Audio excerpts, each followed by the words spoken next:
Section 16 of A Dozen Ways of Love by Lily Dougall.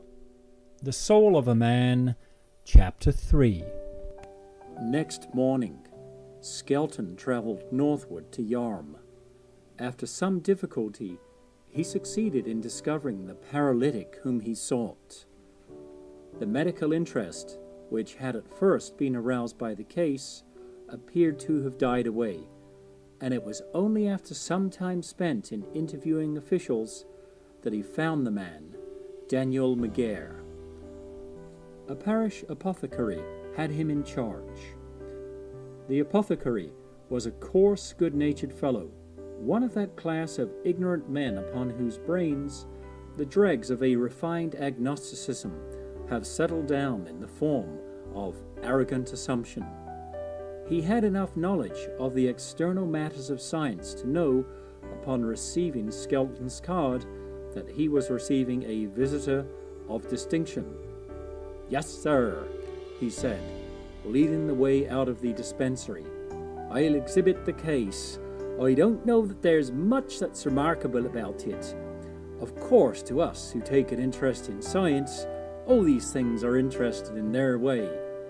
It was quite clear he did not know in what way the most special interest accrued to this case. "No, sir, he ain't in the Union. He's saved and bought his cottage before his stroke, so that's where he is. He ain't got no kith or kin as far as we know." It was bright noonday when they walked through the narrow streets of mean houses, passing among the numerous children which swarm in such localities.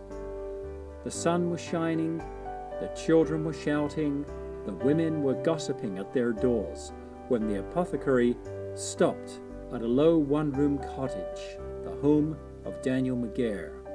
He opened the door with a key and went in, as though the house were empty. It was a plain, bare room. There was no curtain on the window, and the sun shone in. There was a smouldering fire in the grate, a bookshelf on one side, still holding its dusty and unused volumes. There was an armchair. Was that the chair in which he had sat to see his love gifts trampled down, in which he had received that mysterious stroke from the unseen enemy? There was also a table in the room, and a chest, and in the corner a pallet bed, upon which lay the withered body of a man.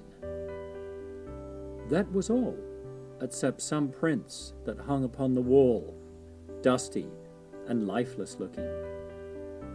Such changes do years of disuse make in dwellings, which when inhabited have been replete with human interest. Even yet there was abundant indication that the room had once been the abode of one who put much of his own personality into his surroundings. The chair and the chest were carved with a rude device, the devil grappling with the Son of God. The prints were crude, allegorical representations of life and death. The books were full of the violent polemic of the Reformation. A flower pot stood on the window sill. Perhaps 10 years ago it had had a flower in it, but now it held the apothecary's empty phials. Everything proclaimed the room tenantless. Skelton walked to the bed and looked down upon it with profound curiosity. Only the head lay above the coverlet, withered and shrunken as it was, yet the brow was high, and it was plain that the features had been fine and strong, betokening the once keen and sensitive nerve. There was nothing sensitive now. All thought and feeling had forever fled. The half-shut lids disclosed the vacant eyes. The hair lay clammy and matted on the wrinkled brow. There was nothing of life left but the breath. "It's my opinion, sir, that he'll live out his natural time. It's a theory of mine that we are all born with a certain length of life in us, and barring accident, that time will live. Well, of course, this man had the accident of his stroke, which by rights ought to have done for him. But by some fluke He weathered it, and now he'll live out his time. If one could find out his ancestors and see how long they each lived, with little calculation, I could tell you how long he'd lie there." With that, the apothecary poked his patient in the cheek and jerked him by the arm to show Skelton how completely consciousness was gone. He would have treated a corpse with more respect. The lowest of us has some reverence for death. Just then, the door, which had been left ajar, was pushed open, and a slight, sweet-faced woman came in from the street. She was evidently a district Bible reader, but although perceiving that she had entered a house where she was not needed, she advanced as far as the bed and looked down upon it with a passion of tenderness and pity depicted on her face. "Bless you, Mum, he ain't suffering," said the apothecary. "I was thinking of his soul, not of his body," she said. "I was wondering if he had been prepared to meet his Creator." "Where do you suppose his soul is?" asked Skelton curiously. He asked the question in all reverence. She was not a lady apparently, only a working woman, but there was about her the strong majesty of a noble life. "He is not dead yet," she replied with evident astonishment. "Lor, Mum," said the apothecary, "his brain ain't in working order just at present, and as for his spirit apart from his body, that's an unknown quantity we scientific men don't deal in." She looked at them both with a look of indescribable compassion and went away. Skelton would have followed the woman out into the sunny street, but he remained to pay that courtesy which was due to the brusque good nature of his companion. After examining the room and finding nothing more of interest, he went and talked over the physical circumstances of the case with the parish doctor.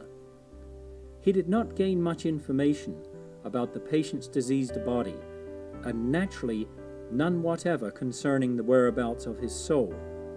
The peculiar interest of the case he did not mention to anyone. Afterwards he went back to the neighborhood by himself and endeavored, as quietly as possible, to find out what traces the man's past life had left upon the minds of his neighbors. 10 years bring more change to any community than we are apt to suppose, and among the poor, where rude necessity rules rather than choice, there is more change than among the rich. There were a few who had seen McGare moving up and down the streets, and knew him to be a bookbinder by trade. One or two remembered the widow Wilkes and her daughter, and could affirm that they had been friends of McGare and had moved away after his illness. Whither they had gone, no one knew. When there was nothing more to be seen or heard at Yarm, Skelton went home.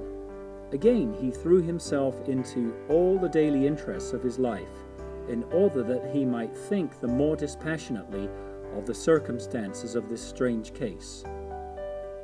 In truth, it was not now entirely out of curiosity that he was tempted to think of it. His sympathy had been stirred by the courage and sorrow of the woman whom he had so idly accosted on that bright autumn day only a few weeks before. She had appealed to him because he had knowledge. Was all his knowledge, then, powerless to help her? He believed that the shadowy appearance which dogged her footsteps could only be some projection of mind. Whether or not its cause was the strong will of the paralytic transcending the ordinary limits of time and space, he could not tell. Certainly no discussion as to its nature and origin could in any way aid its victim, and he could only fall back upon the comfort material kindness and sympathy could give. At last, he went down once more to West Chilton, this time for the express purpose of seeing Jen. He found the cottage in the Glen Road near the village, and his knock was answered by Jen herself. She recognized him instantly, but was too preoccupied to take much interest in the fact of his coming. He learned that her mother had just died, and that the neighbors were in the house, keeping vigil during the few sad days preceding the burial. It was evident that there was little real sympathy between them and the bereaved daughter, so he easily persuaded her to come out and walk a bit up the road with him. She did so, evidently supposing that he had some business with her, but too deeply buried in her sorrow to inquire what it was. They came to the house by the roadside where he had last seen her, and she had been unconscious of his presence. The place seemed to rouse her from the dullness of grief, and she suddenly raised her head, like a beautiful animal scenting some cause of excitement, and stood still, looking round with brightened eyes, taking long deep breaths in the pure frosty air. No doubt she had passed the same road many times since the tryst, but the mind, which has lately stood face to face with death, perceives more clearly the true relations of all things to itself, and in this spot, among all life's shiftings of the things that seem and are not, she had stood and wrestled with the reality of her ghostly bondage. All about them, the hills were covered with the year's first snow. How bright the light was upon their heights! How soft the shadows that gathered in their slopes! The fields were white also, and the hedgerows. Above them, the sky was veiled with snow clouds, soft and grey, except that at the verge of east and west there were faint metallic lines, such as one sees upon clouds across snowfields, like the pale reflection of a distant fire. Jen had come to a full stop now. She raised her hands to her face and sobbed out like a little child. Skelton stood by her, feeling his own feebleness. "I know you're in great trouble," he said. Her sobs did not last long. She soon mastered them, not by any act of concealment, but by rude force. Then, standing shamefaced, with half-averted head, she wiped her eyes with her apron.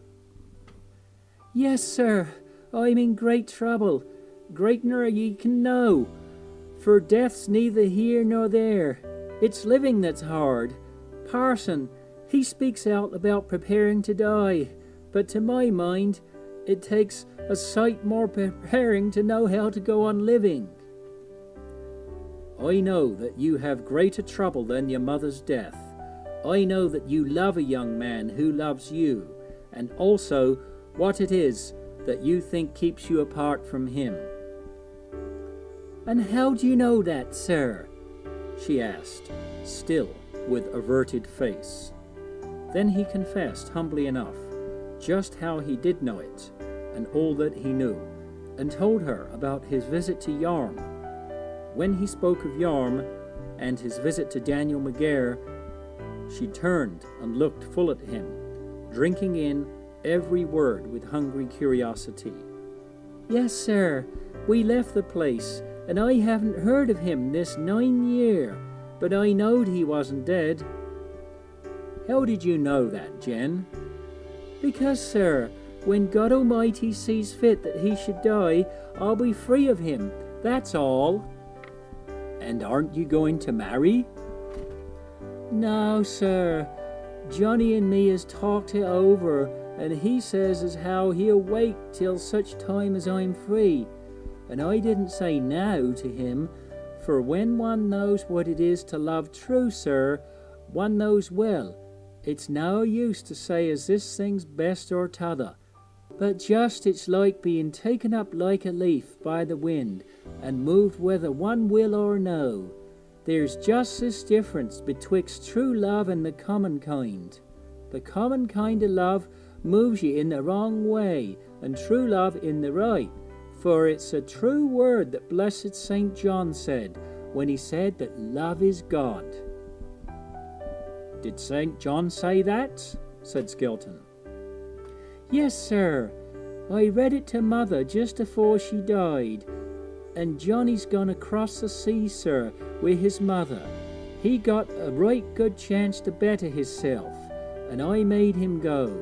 His ship sailed the day after Christmas, and I said, Johnny, I'll bide here, and God'll take care of me as well as ye could yourself. And I said, Johnny, I'll pray every day, night and morning, that if ye can forget me, ye will. For if ye can forget, then your love's not of the right sort as I could take, or God'd want ye to give. And if ye can forget, then there's nowt to say, but as I'll bide here. And I say, sir, as he munna think as loving him make me sad, for I was a big sight happier to love him. And if he forgets, or if he comes again, will you live here, Jen, where the neighbours distrust you? It'd just be the same any place, sir, and here I can work in the fields spring and harvest, and earn my own bread. I know the fields, sir, and the hills. They're like friends to me now, and I knows the dumb things about, and they all knows me. It's a sight of help one can get, sir, when one's down with the sorrow of all the world lying on the heart, to have a kind look and a word with the dogs and cows when they come down from the hills for the milking. And the children, they mostly lets come to me now, though they kept 'em from me at first. Then he told her that he had come a long way on purpose to see if he could help her, that he felt ashamed of having listened to her story, and that it would give him happiness in some way or other to make her life more easy. He explained that he had a great deal of money and many friends, and could easily give her anything that these could procure. In saying this, he did not disguise from himself for a moment that his motive was mixed, and that he desired to gain some hold over her such as benevolence could give, that he might further examine the problem of her extraordinary misfortune. Even as he spoke, he marveled at the strength of his respect for her, which could so outweigh his own interest as to make it impossible that he should interfere in her affairs otherwise than with all deference, as if she were a lady. When he had made it quite clear to her that he was able and willing to give her anything she should ask, she thought of his words a while, and then answered, I thank ye, sir, but there's nowt ye can do of that sort, for if there were, I'd take it from Johnny and none other. But there's one thing I'll ask, sir, and with all your kind offers ye can't but agree to it, for it's not much. Ye've found out this tale of my life. There's none else as knows it, save mother lying dead, and Johnny I telled for love's sakes, and him as lied palsied in yarm. God Almighty only knows, sir, what Daniel McGare could tell on, but this I ask, sir, that ye'll keep all ye knows, and say nowt. I did Daniel a great wrong, for I smiled on him whilst for the sake of power. Not but what he did me a worse wrong, so far worse, that whiles I think no woman has so sore a life as me. But I did him wrong, sir, and for that reason I'll not ha' his name blazed abroad, hanging on to a tale as had buzzed in the ears of all. To tell it 'ud not make my life worse, but better, for now them as sees this thing says dark things, and speaks of the devil and worse. The times have been when I cursed God and prayed to die, but thank heaven, when I learned what love was, I learned as God Almighty can love us in spite of our wrongdoing and the pain it brings. The use of such sore pain as mine, sir, isna for us to say, or to think great things to bear it patient, but the use of life, sir, to my thinking, is to keep all his creatures from pain if we can, and to take God's love like the sunshine and be thankful. So I'll ask ye to keep what ye knows of this tale, and not speak on it, and go no more to Yarm, and if ye'll give me your hand on that, sir, I'll thank you kindly." So he gave her his hand on it and went away. End of section 16.